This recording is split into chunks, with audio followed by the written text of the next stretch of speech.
Terima kasih sudah klik video ini. Untuk mom semua nih yang sekarang lagi proses melatih anak supaya lancar bicara, cuman ada kendala, kok anak kalau diajarin susah sekali gitu. Pas diajarin fokusnya masih kurang, atau kalau pas si anak lagi diajarin nih, terus tiba-tiba cuma sebentar doang. Sebenarnya mams, sangat wajar kalau balita itu kita ajak belajar sambil bermain itu, dia itu emang gampang. Yang pertama ya mams ya, yang harus mams tahu, balita itu memang dunia masih bermain. Sudah pasti mereka tuh sangat bosan dengan cuma satu permainan. Jadi mams, di sini saya akan informasikan kira-kira ada 7 hal nih yang saya lakukan. Ini merupakan pengalaman pribadi saya. Melatih anak saya bicara lancar sampai mereka bisa baca, bisa berhitung. Saya selalu melakukan 7 hal ini nih mams nih. Kebetulan saya catat dulu nih. Kemarin soalnya sebelum saya bikin video tuh, di video sebelumnya tuh udah saya ingat sebelum direkam, tapi pas lagi direkam begini saya lupa. Jadi semua yang konten-konten yang mau saya bikin ini saya tulis di buku anak saya dulu nih, yang dulu terapi, kan ada buku dari terapisnya sambil lecak begini, buku bersejarah.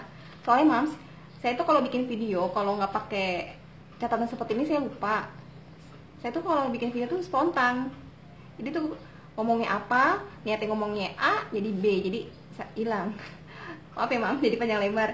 Jadi yang pertama nih mams nih, 7 hal yang mams harus lakukan dalam melatih anak supaya anak mau ngikuti semua permainan fokus yang kita ajarkan, supaya semakin bagus matanya, semakin bagus otaknya, koordinasi otak, mata, tangan-tangannya semakin bagus. Yang saya lakukan adalah 7 hal ini mams nih. Saya mau observasi atau saya selalu melihat perkembangan kedua anak-anak saya. Yang pertama ya mams ya, balita itu suka melempar. Jadi mams harus menyediakan semua permainan fokus yang intinya supaya anak bisa melempar. Di video sebelumnya saya udah contohkan ya mams ya. Misalkan dengan bola seperti ini mams ya, sebanyak ini saya beli. Padahal dulu waktu zaman anak saya Speak Dila ini, waktu dia umur 2 tahun, saya udah punya bola sebanyak ini. Cuma saya nggak memaksimalkan fungsi bola ini. Saya beli lagi, jadi sekalian melatih fokus mata anak-anak saya. Bola ini mams bisa ciptakan permainan, baik itu melempar, mengumpulkan sesuai dengan warnanya. Pokoknya mams latih. Awal-awal memang balita susah. Ajari pelan-pelan mas. Ajari pelan-pelan, dan kalau dia bosan, nggak tertarik cara melempar gimana, mams bisa mungkin melemparnya dengan pakai box yang menarik. Terus mams bisa ajarkan dia, misalkan mams pegang bola nih, terus mams melempar ke arahnya dia, atau dia menyuruh melempar bola ke arah kita, seperti itu mams ya. Pokoknya mams harus latih semua atau memberikan permainan apapun untuk si anak yang intinya melempar ya mams. Atau mams bisa memberikan seperti dulu saya pernah nih memberikan anak saya itu, yang pertama tuh kayak ada ring basket kecil gitu ya, terus bolanya ada bola basketnya, terus kemudian anak saya tuh melempar ke ring tersebut. Cuma saya nggak ada, pada hilang semua zaman anak saya itu. Yang pertama, selain balita melempar, balita suka melempar, yang kedua adalah balita suka mencoret. Itulah sebabnya kenapa saya memberikan anak saya spidol sebegitu banyaknya. Dan bukunya seperti ini mas. Di video saya sebelumnya juga mungkin mas sudah tahu. Di buku ini sebenarnya buat anak untuk sekolah ya, PAUD gitu atau TK. Cuman ini benar-benar berguna sih mams menurut saya. Jadi ini tak bisa digunakan menggunakan spidol yang bisa dihapus. Dari situ mams bisa ajarkan dia selain huruf huruf A lagi, alfabet, terus mengenal benda-benda seperti itu mams ya. Terus bisa menghitung jumlah-jumlah binatang yang ada di buku ini, seperti itu. Atau kalau mams nggak mau beli buku ini dengan cara murah, dulu saya sebelum beli buku yang ini mams, saya hanya memberikan anak saya spidol yang bisa dihapus. Kemudian saya membiarkan anak saya mencoret-coret ubin atau lantai.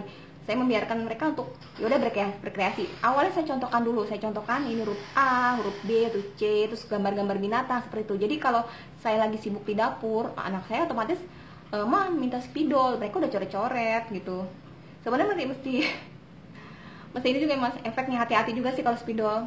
Ya, kayak saya nih, rumah udah coret-coret, ada tembok, lemari.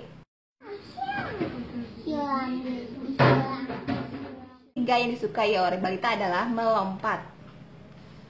Kalau misalkan Seperti kasus anak saya dulu nih, anak saya yang pertama dulu tuh speak dia tuh dia nggak bisa melompat, jadinya sama guru terapisnya dulu dia jadi melompat masih belum bisa. Nah setelah anak saya berhenti terapi, saya latih anak saya untuk melompat. Nah akhirnya mereka anak saya bisa melompat, dan anak saya yang kedua ini justru dia nggak ada masalah untuk melompat. Nah balita suka banget melompat, mams ajarkan dia melompat pelan-pelan aja. Mams nih, balita pasti suka main air. Kalau anak saya ini bener-bener nih suka banget air. Gini nih mams, jadi mams ciptakan permainan, intinya mereka bermain air.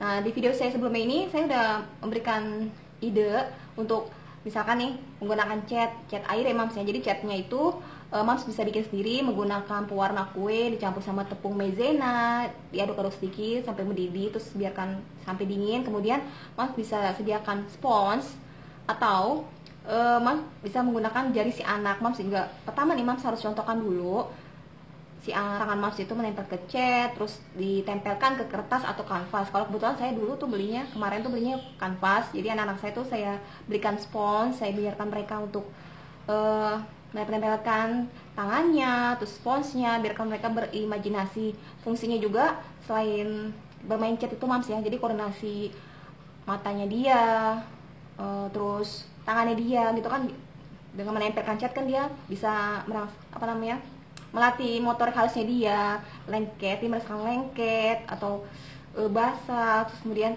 dia bisa berkreasi. Itu tuh yang kelima, balita pasti suka menumpuk. Di video saya sebelumnya yang tahun ini kalau nggak salah deh, anak saya tuh suka banget untuk menumpuk. Saya kebetulan stok susu, jadi dia tuh menumpuk kardus susu yang masih ada isinya tumpuk-tumpuk jadi rumah, atau jadi kesannya kayak pokoknya mereka tuh berimajinasi membentuk rumah, membentuk robot seperti itu mams ya. Atau mams bisa menyediakan permainan apapun yang pokoknya intinya tuh bisa menumpuk-numpuk.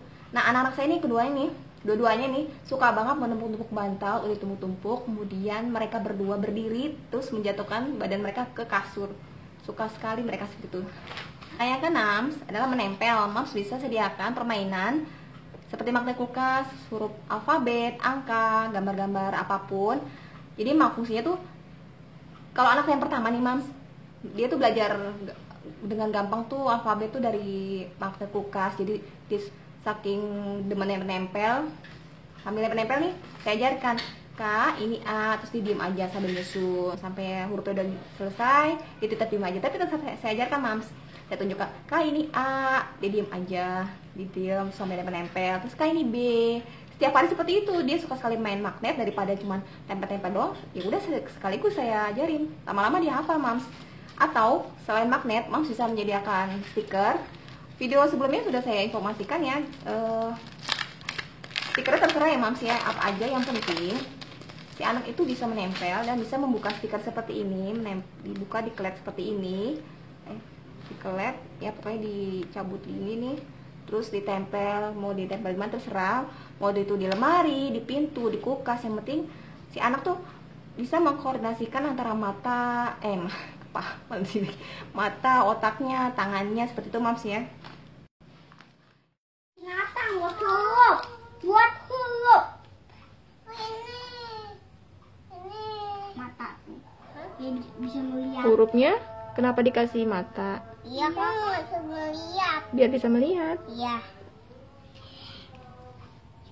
Ya jatuh matanya dia. Lemnya mana? Tadi kakak pegang nggak lemnya? Enggak, mama yang pegang. Yang pegang? Iya tutup, tahu atas kali. Di atas sebentar ya. Ya, letak M2 ya. M.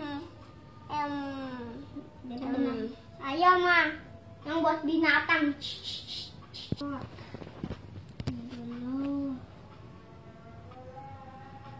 Dede juga mau ikutan lemnya. Iya. Kasih lemnya ke Dede kak.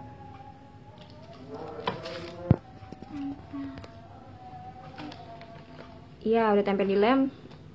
Tempel ke mata gajahnya.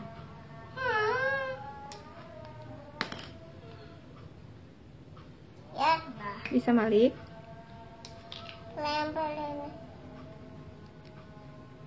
Iya. Ini jatuh lagi.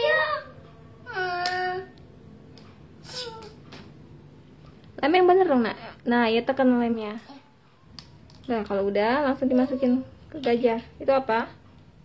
Gajah. Ya, ya. Ada lagi. Udah bener, udah nempel Dede. Coba lihat. Tuh udah nempel tuh, punya matanya kan. Dan yang terakhir itu, balita pasti suka mainan yang nyala, yang mengeluarkan cahaya dan mengeluarkan suara, bunyi-bunyi. Jadi 7 hal yang sudah saya sebutkan barusan, ini sudah saya lakukan sama anak-anak saya dan berhasil.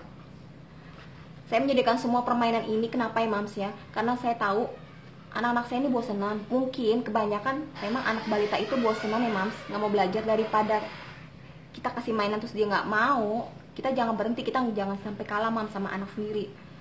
Kenapa? Mereka tuh lagi masa-masa mas mereka Mams.